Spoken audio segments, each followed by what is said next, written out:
Semuanya, nama saya Samuel Wiranata, saya dari kelas 10.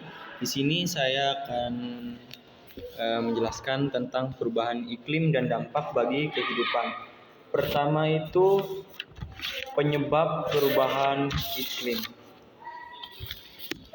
Perubahan iklim disebabkan oleh faktor alami dan aktivitas manusia. Namun, sejak tahun 1800-an, aktivitas manusia menjadi penyebab utama, terutama karena pembakaran bahan bakar fosil.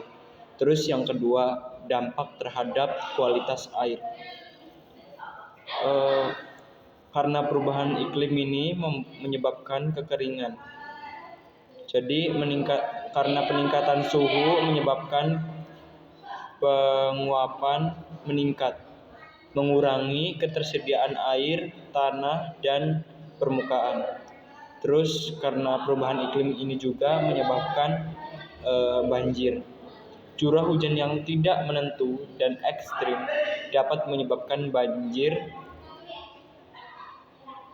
yang merusak infrastruktur dan mencemari sumber air. Terus dampak terhadap habitat hewan dan tumbuhan. Karena perubahan iklim ini berdampak pada perubahan ekosistem. Pemanasan global mengganggu keseimbangan ekologis.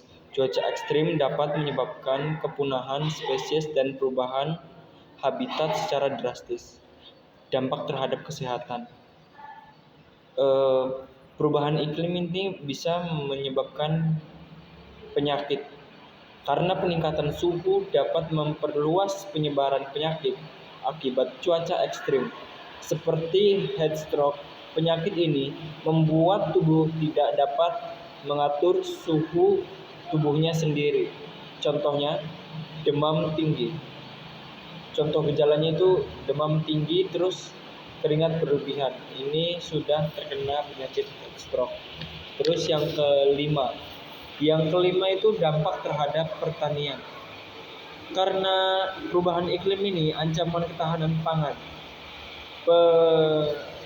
pergeseran musim tanam, curah hujan ekstrim, dan suhu tinggi dapat menurunkan produktivitas tanaman pangan secara drastis. Terus dampak terhadap perairan, naiknya permukaan air laut. Perubahan iklim menyebabkan mencairnya es di kutub, yang menyebabkan mencairnya es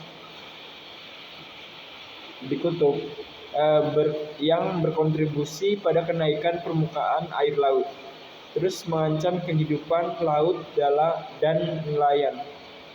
Karena perubahan iklim ini, gelombang air laut yang semakin tinggi membahayakan nelayan, sementara populasi ikan juga semakin berkurang. Terus yang kedelapan, upaya mengurangi perubahan iklim.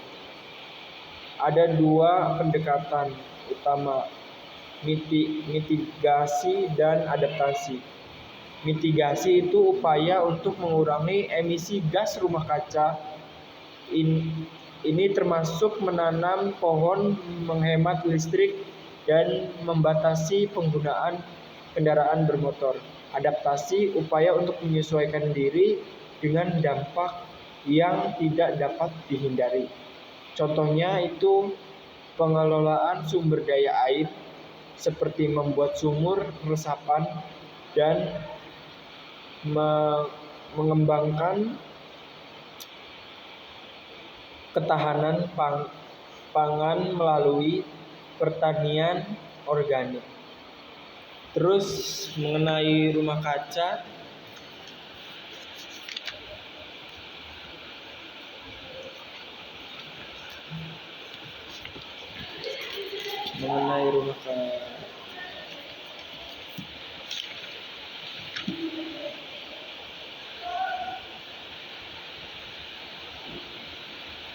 meningkatnya gas rumah kaca menyebabkan efek rumah kaca yang memperkuat pemanasan global dan memicu perubahan iklim. Demikian dari saya Samuel Wiranata. Terima kasih, sampai jumpa di video lainnya.